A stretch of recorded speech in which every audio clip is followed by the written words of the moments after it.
السلام علیکم د لمر وینس چینل خوږو درنوونکو هیله مند یم چې روغ او جوړ به یاستئ دغه د ځینې عضله مبارز یو ځل بیا د نوې ویډیو سره ستاسو کوربه یم. د نن ورځې ویډیو دې باره کې ده چې څنګه کولی شو موږ د خپل موبایل بیټرۍ عمر ډېر کړو، یعنې په چارج مصرف کې صرفه‌جویي وکړو او دا چې موږ ته چارج ډېر وخت وکوي.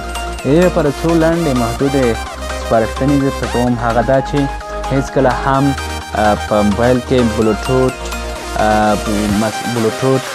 وای فای، مثلا ډیټا، نور داسې بعضې کوم پروګرامونه چې مثلا په دې ځای کې تاسو پرېږدئ، دا پروګرامونه به هېڅکله هم د صفحې په سر نه پرېږدئ، دغه چارج ډېر راووهي.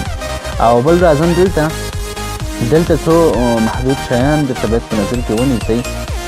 هغه دا چې دلته موبایل سیسټم ته هم تللی شئ، ډیوایس منیجمنټ ته، او بل دلته هم کېږي چې د دغې لارې څخه پاور سیوینګ ګوره دلته تاسو وینئ نوشته ده، په دې باندې کلیک کومه.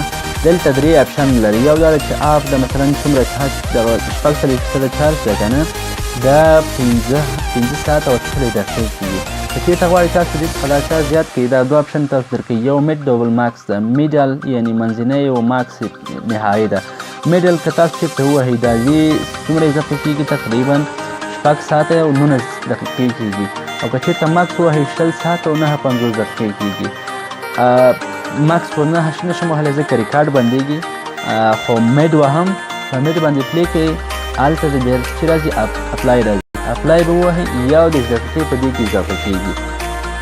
ګوره دا چې شی کوي درته مکمله بعض سیسټمونه درته اخ کوي، بس تاسو دلته نو په چارج کې صرفه‌جویي کوئ، نو دغه شکل کېږي. بل که چېرته ماکس ووهم پلی کوم به نه اپلای کوي، تاسو 15 ساعته او 11 دقیقې د اضافهوالی پکې راځي، تقریبا 6 ساعته کېږي. دا رښتیا ده، ما عملي کړی ده، تاسو هم په خپلو ټلیفونونو کې دا د په امتحان کوئ. نو دغه به د نن ورځې ویډیو